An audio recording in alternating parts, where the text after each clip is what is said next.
цьому відео я розповім про те, як опинилася в Барселоні і Португалії. Про Таля Амзаліка, який народився здоровою дитиною і опинився в інвалідному візочку. Розповім про це тому, що завдяки Талю я змогла позбутися страху залишитися інвалідом під час цієї війни, яка триває у нас в Україні вже більше року. Я хотіла про це написати, однак у пост текст не вміститься, тому я його прочитаю, а про Таля буде відео. Війна вибила землю з-під ніг.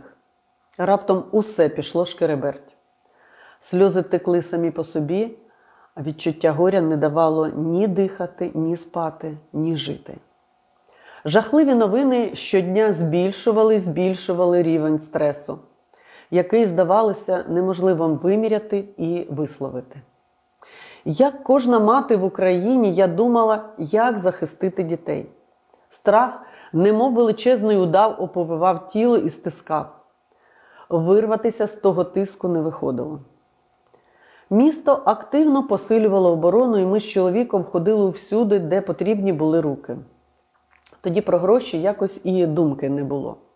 За що жити, чим оплачувати квартиру, не турбувало зовсім.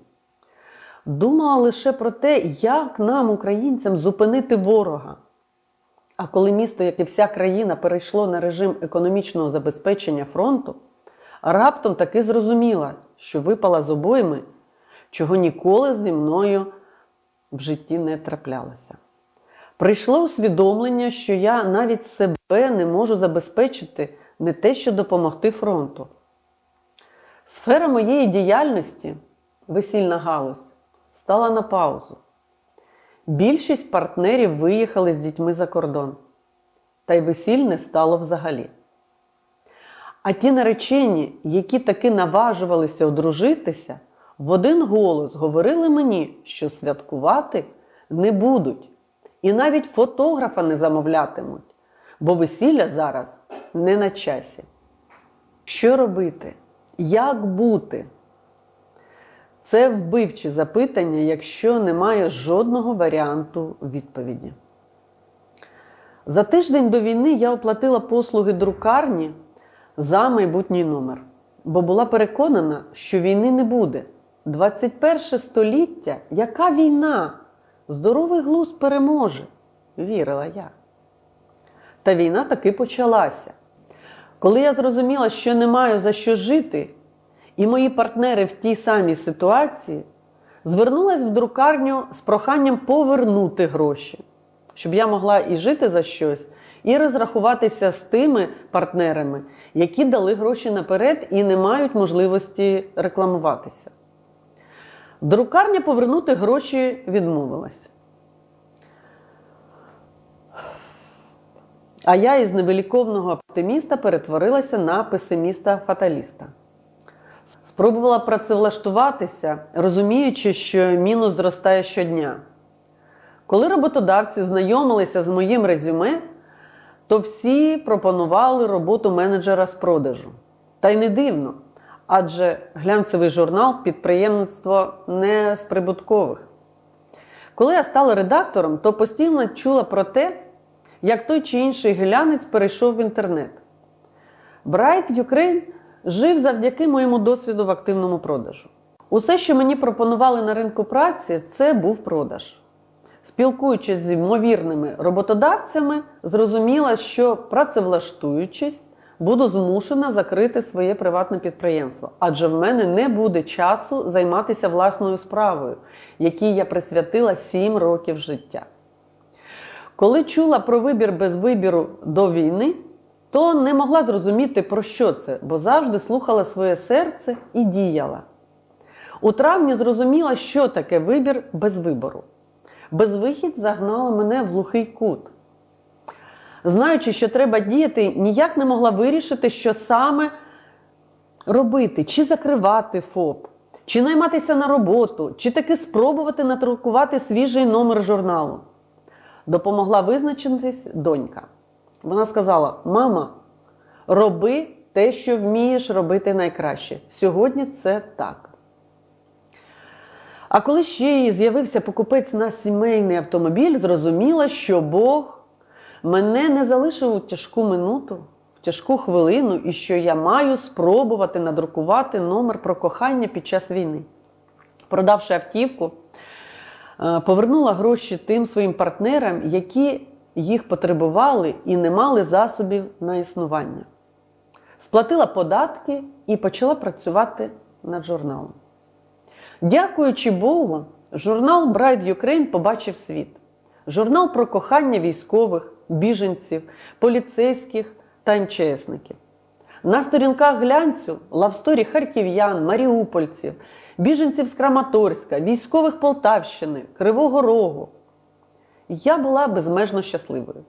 Кожна сторінка гріла серце, хоча економічно моя ситуація не змінилася. Через кляту війну я від початку року не заробила жодної копійки. Півроку без доходів. Психологічно мене це вбивало. Хтось каже, що я погано рахую, мовляв, треба було спочатку порахувати, перш ніж друкувати журнал. Насправді, я знала, що журнал вийде в мінус. Коли зрозуміла, що провалююся, знову звернулася до друкарні з проханням зменшити наклад. І цього разу мені відмовили. І знову постало питання, що робити далі, як жити і за що. Я не могла зібратися, не могла примусити себе шукати рішення. Дієвість сковував страх і відчуття своєї безпорадності та бездарності. Розпач підсилював страх за дітей і за тих, кого скалічила війна. Як будуть жити люди, які залишилися без ніг або без рук? Я взагалі жити скаліченим, якщо не дай Бог. Як жити скаліченим? Не давало жити питання. Знайти себе мені допоміг Таль Амзалік, з яким ми товаришуємо з 2013 року. Він реально врятував мене від провалля. Хто такий Таль Амзалік? Мій чоловік познайомився з Талем, коли працював у лікарні в Єрусалимі. І від чоловіка я почула про страшну хворобу м'язову дистрофію Дюшена. Зазвичай симптоми цього захворювання з'являються в хлопчиків у віці від 5 до 10 років. Першими ознаками хвороби є прогресуюча слабкість м'язів ніг і таза, пов'язана з втратою м'язової маси. Поступово ця слабкість поширюється на руки, шию та інші частини тіла. Ранні ознаки розладу – це низька витривалість, важко стояти і ходити. Більшість пацієнтів уже у 12 років не можуть пересуватися без інвалідного візочка. Аномалія розвитку кісток з часом деформує скелет та викривляє хребет. Робота м'язів погіршується, і людина втрачає можливість рухатися, що зрештою призводить до паралічу і смерті, якщо не підключити апарат штучного дихання. Талю було 10 років, коли мама звернула увагу, що її молодший син, так само як і старший на півроку, ходить навшпиньки. І вона зрозуміла, що у меншого сина теж м'язова дистрофія Дюшена. І що і він також не зможе жити вдома. Потрапивши в лікарню, Таль продовжував відвідувати школу. Вчився разом зі здоровими дітьми, багато читав, а ще цікавився історією. Після школи вступив у виш і успішно його закінчив. Грамотність Таля часто дивує. Здається, що він знає все і знає на все відповіді, на всі запитання. І особливо подобається, що він знає, як правильно писати, знає правильне відмінювання слів тощо. Хворі на м'язову дистрофію Дюшена розуміють, що настане час, коли для того, щоб продовжити жити, вони мають погодитись на підключення до апарата штучного дихання. В іншому разі настане смерть. Старший брат Таля помер у 21 рік. Він залишив мамі записку, в якій просив зрозуміти його і пробачити за те, що не хоче нікому бути тягарем і залежати в усьому від інших людей. Переживши смерть брата, Таль вирішив жити. Це був його перший вибір. Він вибрав життя. Ізраїль – держава, яка дбає про людей з обмеженими можливостями. Тож, коли в лікарні озвучили програму адаптації до звичайного життя, Таль зрадів. Зрадів неймовірно. Він ухопився за шанс жити за межами лікарні, і це був його другий вибір.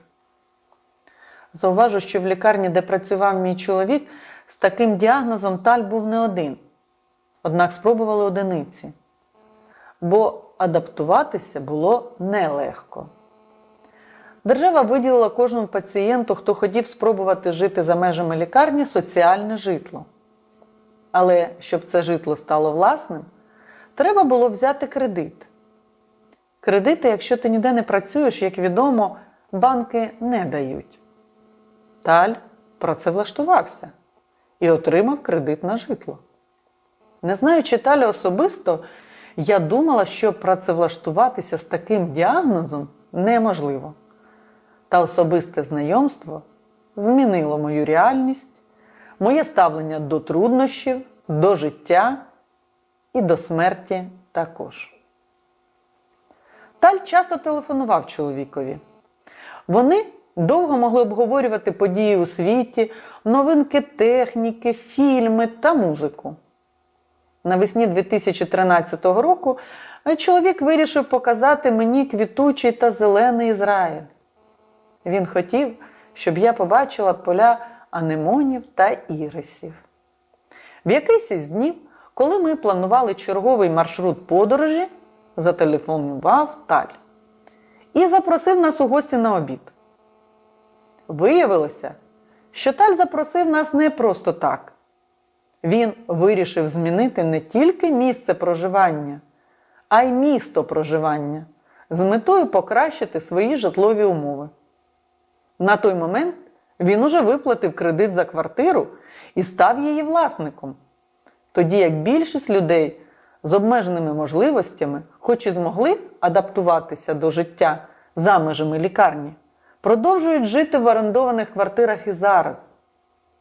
Таль вирішив змінити вторинне житло на новобудову. А мого чоловіка просив бути присутнім при підписанні із забудовником угоди про купівлю нової квартири. І це був його третій вибір. Вибір жити краще. Оскільки я у своєму житті декілька разів змінювала місце проживання, то розумію, скільки треба внутрішньої рівноваги та сили, щоб переїхати. Сказати, що я була приємно вражена знайомством, не сказати нічого. А вишенькою на торті було запрошення Таля відсвяткувати подію в ресторані. Коли чоловік хотів за нас розрахуватися в ресторані, Таль заборонив, сказавши, що він нас запросив, тому і він і пригощає, тим більше, що є нагода. А у вересні 2017 року Таль запропонував чоловікові поїхати разом у Барселону. Він сказав: «У твоєї ж дружини день народження у вересні. Зроби їй подарунок». Так я знову була шокована. Таль подорожує? Як він сяде в літак? Я навіть не могла цього уявити.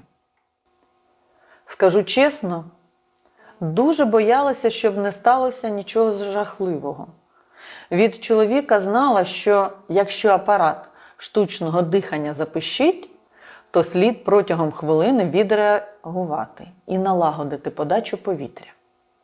Посадка в літак для мене була тим стресом, який пам'ятатиму довго.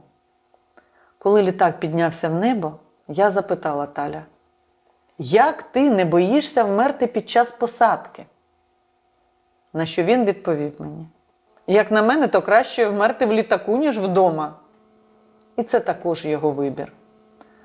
Упевнена, що ви, як і я, ніколи не бачили в аеропортах і в літаках пасажирів з таким діагнозом. Мій чоловік теж не бачив, я запитувала. А ми обоє літаємо доволі часто. Тільки чоловік літає набагато більше за мене. І якщо Фред Фін потрапив у книгу рекордів Гіннеса, тому що налітав найбільше миль, то і Таль може спробувати потрапити в книгу рекордів Гіннеса, мені здається. Бо він перший і єдиний такий пасажир у літаках. Ще одним уроком для мене стала екскурсія в храм спокути святого сімейства – Саграда Фамілія. Таль хотів відвідати цей храм і побувати в ньому, а не тільки подивитися зовні.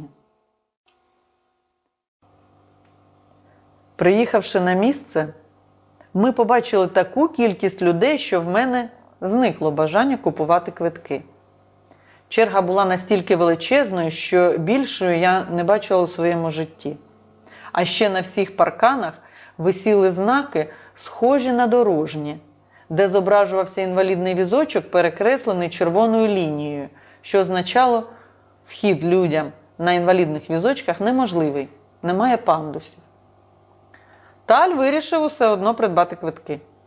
Я дуже злякалася, адже в Барселоні навіть на вулиці є ризик, що подорожуючі, які не дивляться під ноги, бо фотографують, можуть збити інвалідний візочок. Що вже говорити про натовп народу в Саграда Фамілія? На мої вмовляння Таль сказав: «Не спробуєш – не вийде». Коли вирішила розповісти усім про Таля, то зрозуміла, що насправді всі ці майже 10 років завдяки Талю завжди посміхалася, що б там не було. Коли мені чогось хотілося, а оте бажане не давалося, згадувала, що Таль завжди здійснює свої мрії. Йому ж важче, ніж мені, говорила я собі щоразу, коли хотілося зійти з дистанції. Я не в інвалідному візочку, і я можу ходити, і мої руки рухаються, і я дихаю самостійно, я все можу, повторювала щоразу собі. Щоразу, коли в мене щось не виходило, я всі 10 років повторювала слова Таля: «Не спробуєш – не вийде».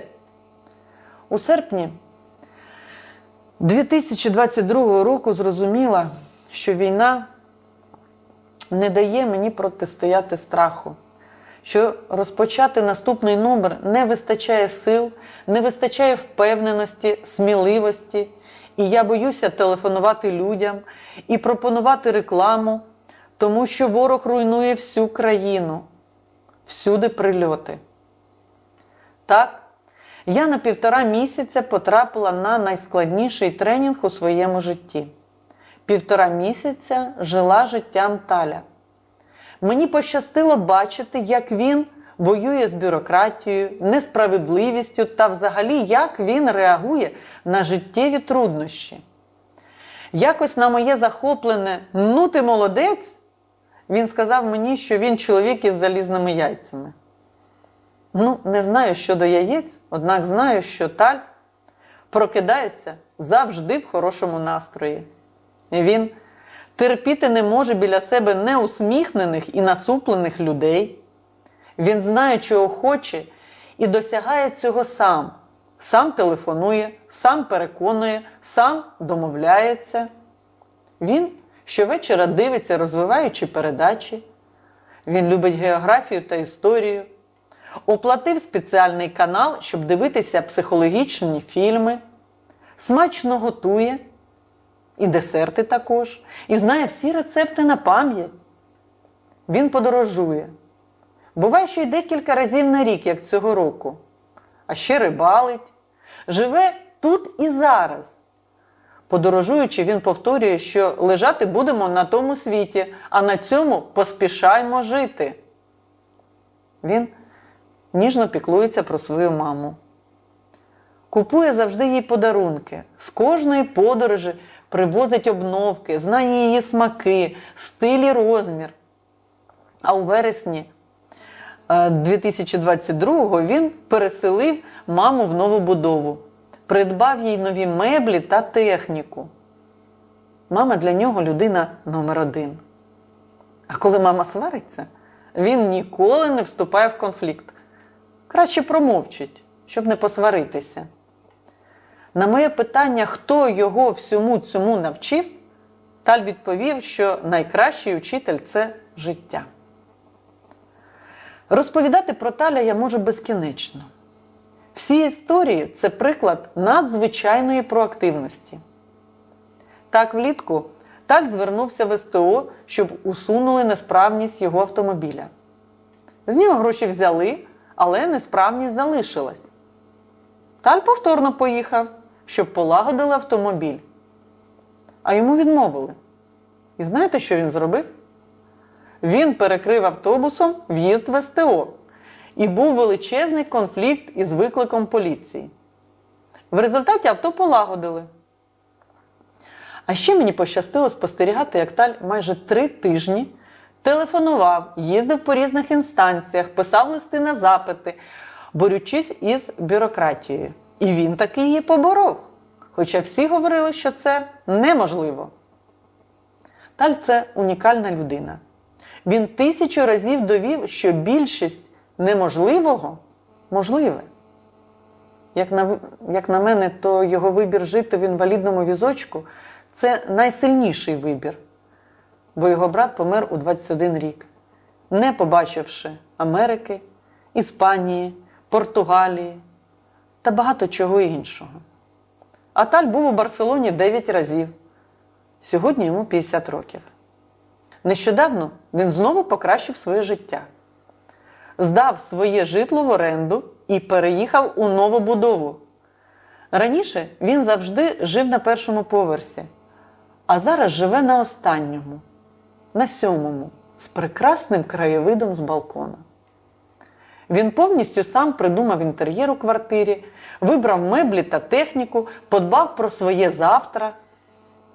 Мені дійсно важко усвідомити, як Таль навчився цьому високому менеджменту. Бо мене всьому цьому, що вміє Таль, вчили різні компанії на спеціальних тренінгах. Таль для мене є прикладом того, що треба любити життя попри все. А в нашій ситуації – попри війну.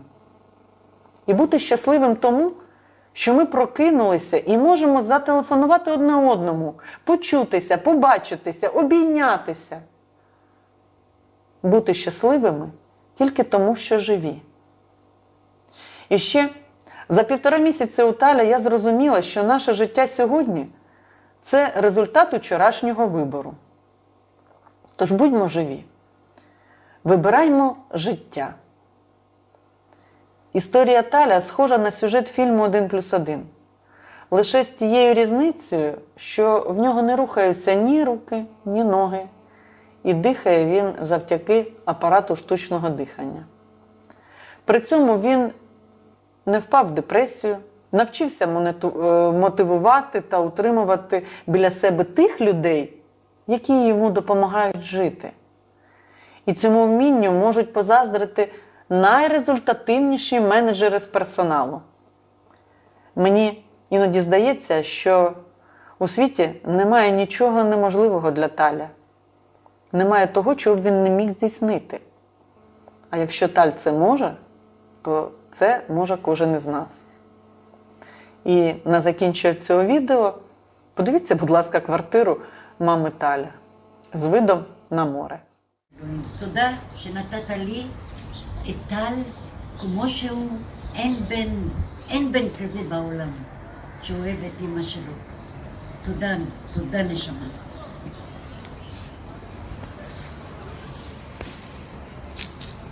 Ось такий вид з вікна, з балкону у Ані. אני מקווה שהיא תעביר לי את זה אצלי.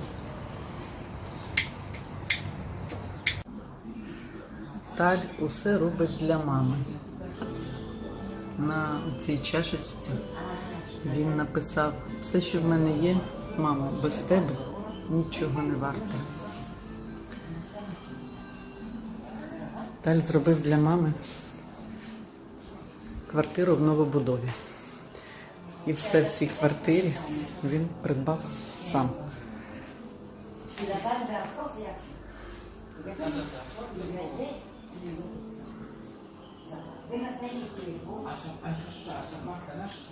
Ще тільки Ані переїжджає, ще не все завершено, ще є спальня.